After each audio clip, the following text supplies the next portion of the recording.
1월 3일 저희들에게 주신 하나님 말씀 예레미야 애가 2장 1절로 10절까지 말씀입니다. 슬프다 주께서 어찌 그리 진노하사 딸 시온을 구름으로 덮으셨는가. 이스라엘의 아름다움을 하늘에서 땅에 던지셨으며 그의 진노의 날에 그의 발판을 기억하지 아니하셨도다. 주께서 야곱의 모든 거처들을 삼키시고 긍휼히 여기지 아니하셨으며 노하사 딸 유다의 견고한 성체들을 허물어 땅에 엎으시고 나라와 그 지도자들을 욕되게 하셨도다. 맹렬한 진노로 이스라엘의 모든 뿔을 자르셨으며 원수 앞에서 그의 오른손을 뒤로 거두어 들이시고 맹렬한 불이 사방으로 불사른같이 야곱을 불사르셨도다. 원수같이 그의 활을 당기고 대적처럼 그의 오른손을 들고 서서 눈에 드는 아름다운 모든 사람을 죽이셨으며 딸 시온의 장막에 그의 노를 불처럼 쏟으셨도다. 주께서 원수같이 되어 이스라엘을 삼키셨으며 그의 모든 궁궐들을 삼키시고 견고한 성들을 무너뜨리사 딸 유다의 근심과 애통을 더하셨도다. 주께서 그의 초막을 동산처럼 헐어버리시며 그의 절기를 폐하셨도다. 여호와께서 시온에서 절기와 안식일을 잊어버리게 하시며 그가 진노하사 왕과 제사장을 멸시하셨도다. 여호와께서 또 자기 제단을 버리시며 자기 성소를 미워하시며 궁전의 성벽들을 원수의 손에 넘기셨으며 그들이 여호와의 전에서 떠들기를 절기의 날과 같이 하였도다. 여호와께서 딸 시온의 성벽을 헐기로 결심하시고 줄을 띠고 무너뜨리는 일에서 손을 거두지 아니하사 성벽과 성곽으로 통곡하게 하셨음에 그들이 함께 쇠하였도다. 성문이 땅에 묻히며 빗장이 부서져 파괴되고 왕과 지도자들이 율법 없는 이방인들 가운데 있으며 그 성의 선제자들은 여호와의 묵시를 받지 못하는도다. 딸 시온의 장로들이 땅에 앉아 잠잠하고 티끌을 머리에 덮어쓰고 굵은 배를 허리에 둘렀으며 예루살렘 처녀들은 머리를 땅에 숙였도다. 아멘. 당신의 영혼의 경종을 울려라 라는 제목으로 오늘 아침 말씀 전합니다. 잘못이나 위험을 미리 경계하여 주의를 환기시킨다는 뜻의 경종을 울린다는 말이 있습니다. 비상사태를 알리는 종이나 또 사이렌과 같은 것을 의미하는데요. 그런데 꼭 종이 울리거나 사이렌이 울려야만 경종이 울리는 것은 아닙니다. 어떤 사건이 우리 사회에 경종을 울릴 수도 있습니다. 그리고 영화나 드라마 같은 그런 매개체들이 또 경종을 울리는 그런 일들로 쓰임받을 수도 있습니다. 그리고 개인적으로 봤을 때는 누군가의 말 한마디가 그 사람에게 경종을 울리게 하는 계기가 될 수도 있죠. 사람들과의 관계 속에서 있었던 어떤 일이 또 경종을 울릴 수 있는 계기가 될 수도 있습니다. 그렇기 때문에 우리 개인으로나 아니면 사회적으로나 교회적으로 경종을 울린다는 것은 참 중요한 것 같습니다. 왜냐하면 경종을 울려야 조심할 것은 조심하고 또 변해야 할 것은 변할 수 있기 때문입니다. 오늘 본문에서 예레미야는 예루살렘의 멸망의 구체적인 장면들을 나열하고 있는 것을 볼 수 있습니다. 예루살렘의 멸망은 유다 백성들의 입장에서는 굉장히 수치스럽고 부끄러운 사건입니다. 절대 다시는 생각하고 싶지 않은 그런 사건입니다. 그런데도 예레미야는 이 부끄럽고 충격적인 예루살렘의 멸망을 다시 또 언급하고 있습니다. 몇몇 구절을 한번 찾아보도록 하겠습니다. 2절 말씀 보시기 바랍니다. 주께서 야곱의 모든 거처들을 삼키시고 긍휼히 여기지 아니하셨으며 노하사 딸 유다의 견고한 성체들을 허물어 땅에 엎으시고 나라와 그 지도자들을 욕되게 하셨도다. 아멘. 견고한 성체가 허물어졌고 지도자들을 욕되게 하셨다는 것입니다. 이것이 남유다 예루살렘의 멸망의 한 가지 모습이었습니다. 그리고 6절 말씀도 보시기 바랍니다. 주께서 그의 초막을 동산처럼 헐어버리시며 그의 절기를 폐하셨도다. 여호와께서 시온에서 절기와 안식일을 잊어버리게 하시며 그가 진노하사 왕과 제사장을 멸시하셨도다. 이제는 하나님이 기뻐하시는 절기와 안식일까지 잊어버리게 됐다는 것입니다. 그리고 하나님이 세우신 왕과 제사장들이 멸시를 받게 됐다는 것입니다. 멸시를 받았다는 것은 거부당했다는 것을 의미합니다. 가장 존경을 받고 가장 인정받아야 될 왕과 지도자들, 이와 같은 종교 지도자들이 하나님께 거부당한 것입니다. 그리고 10절 말씀도 보시기 바랍니다. 딸 시온의 장로들이 땅에 앉아 잠잠하고 티끌을 머리에 덮어쓰고 굵은 배를 허리에 둘렀으며 예루살렘 처녀들은 머리를 땅에 숙였도다. 아멘. 백성들 가운데 영적인 영향력을 가지고 살아야 할 장로들이 어떻게 됐다고요?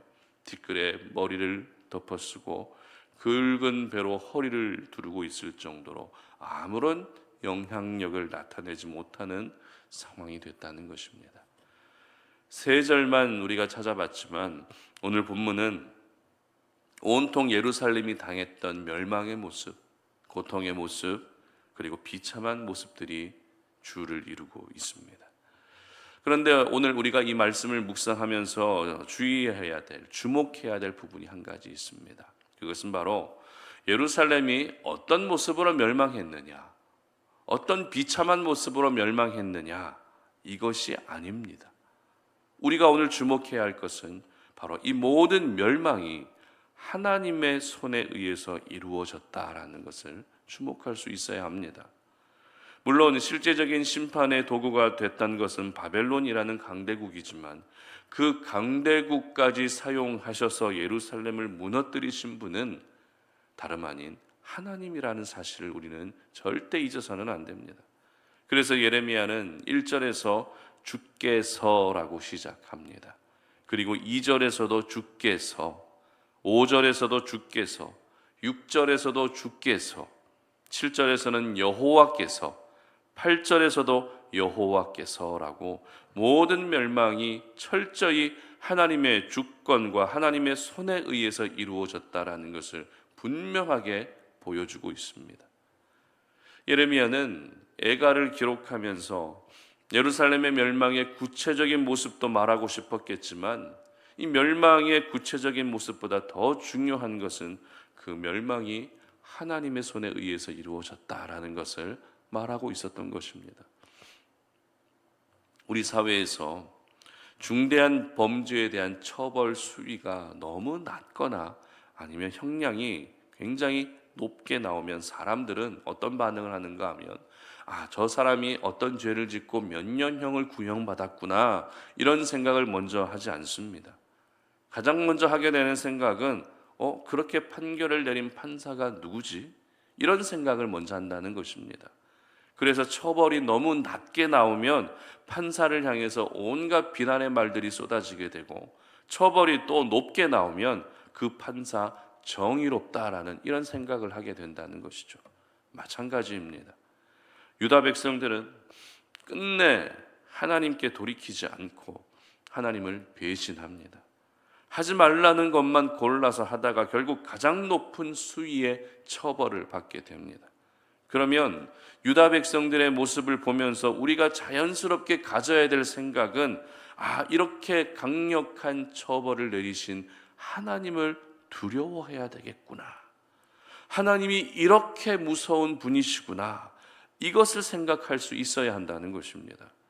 그러므로 오늘 저희들은 예레미야가 언급한 예루살렘의 멸망의 구체적인 모습과 함께 그 모든 멸망이 하나님의 손에 의해서 이루어진 것을 보면서 우리 자신을 향해서 경종을 울릴 수 있어야 하는 것입니다. 위험 신호를 알리고 경고 사이렌을 울려서 내가 아직도 하나님 말씀하신 대로 살아가지 못하고 있는 그 부분을 이제는 돌이킬 수 있어야 하는 것입니다. 내 영혼에 대하여 영적인 경종을 울릴 수 있어야 하는 것입니다. 어제 살펴봤던 것처럼 예레미야는 예루살렘의 멸망을 자신의 멸망으로 받아들이며 슬퍼했습니다.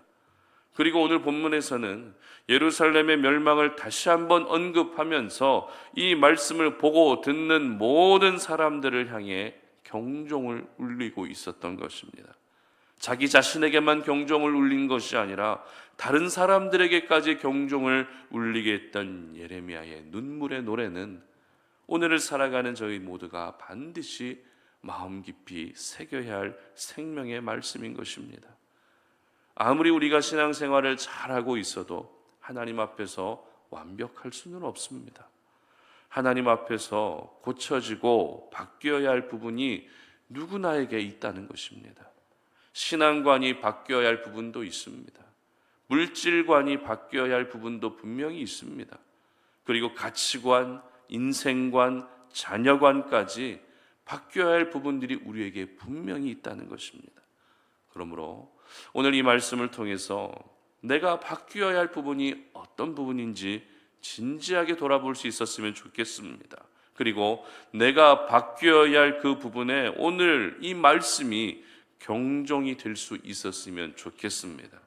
우리는 매일을 너무 분주하게 살아가다 보니 하나님이 내 영혼을 향해 울려주시는 그 영적인 경종이 잘 들리지 않을 때가 있습니다. 그러나 의지적으로라도 경종을 울릴 뿐만 아니라 하나님이 지금도 내 영혼을 향해 울리고 계신 그 소리를 들을 수 있어야 하는 것입니다. 작년에 한 번은 새벽에 알람 소리를 못 들은 적이 있습니다. 웬만하면 알람 소리에 제가 바로 반응하고 깨는데 그날은 알람 소리가 이상하게 안 들렸습니다. 그렇다고 알람이 꺼져 있었던 것도 아닙니다. 다행히 새벽 예배는 늦지 않아서 예배를 잘 인도했는데 얼마나 조마조마했는지 모릅니다. 마찬가지입니다. 알람 소리를 못 들으면 내가 깨워야 할 새벽을 깨우지 못하는 것처럼 내 영혼의 경종이 울리지 않고 그 울리는 경종마저도 듣지 못한다면 우리의 영혼은 깊은 잠에 빠져들게 되는 것입니다. 그러면 더 이상 하나님의 음성이 들리지가 않습니다. 하나님의 마음을 느끼지도 못합니다.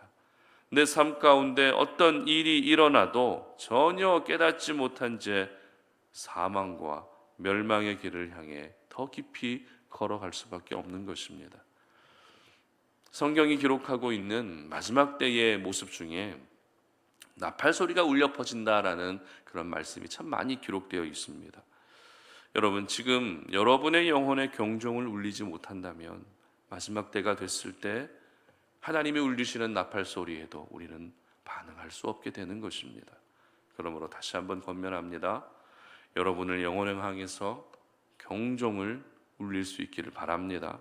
그래서 잠시 엇나가 있었던 여러분의 생각과 삶이 다시 하나님을 향해 그 방향이 맞추어질 수 있게 하시기를 바랍니다. 하나님이 허락하신 2024년 새해를 영적인 경종을 울리며 시작할 수 있었으면 좋겠습니다. 새해가 되면 제야의 종소리도 울리는데 내 영혼을 향한 경종은 반드시 울려 퍼져야 합니다. 그래서 우리 송탄 올인의 모든 가족들은 올 한 해가 사망과 멸망이 가까워지는 한 해가 아니라 생명과 회복이 가까워질 수 있는 그런 귀한 은혜가 있으시기를 주님의 이름으로 축복합니다. 함께 기도하겠습니다. 살아계신 하나님, 오늘 우리가 이 새벽에 주님 앞에 나와 기도합니다. 주님 주신 생명의 말씀을 붙들고 내 영혼을 향해 경종을 울리기를 원합니다. 하나님이 오늘도 말씀을 통해 내 영혼에 사인을 주시고 오늘도 살아가면서 많은 사람들과 사건들, 일들, 내 삶 가운데 일어나고 있는 다양한 그런 상황들을 통해서도 하나님은 오늘도 우리에게 영적인 경종을 울리고 계시는데 그 소리를 들을 수 있는 영적인 민감함을 허락하여 주시기를 원합니다. 그래서 우리의 영혼이 더 이상 죄와 사망의 길로 나아가지 아니하게 하시고 더욱더 하나님이 기뻐하시는 모습으로 우리의 삶이 또 거듭나고 또 거듭나서 하나님 올 한 해가 생명으로 가까워질 수 있는 하나님이 허락하시는 회복의 은혜를 더 많이 경험할 수 있는 저희들의 삶이 될 수 있도록 도와주시옵소서. 감사드리며 예수님의 이름으로 기도드립니다. 아멘.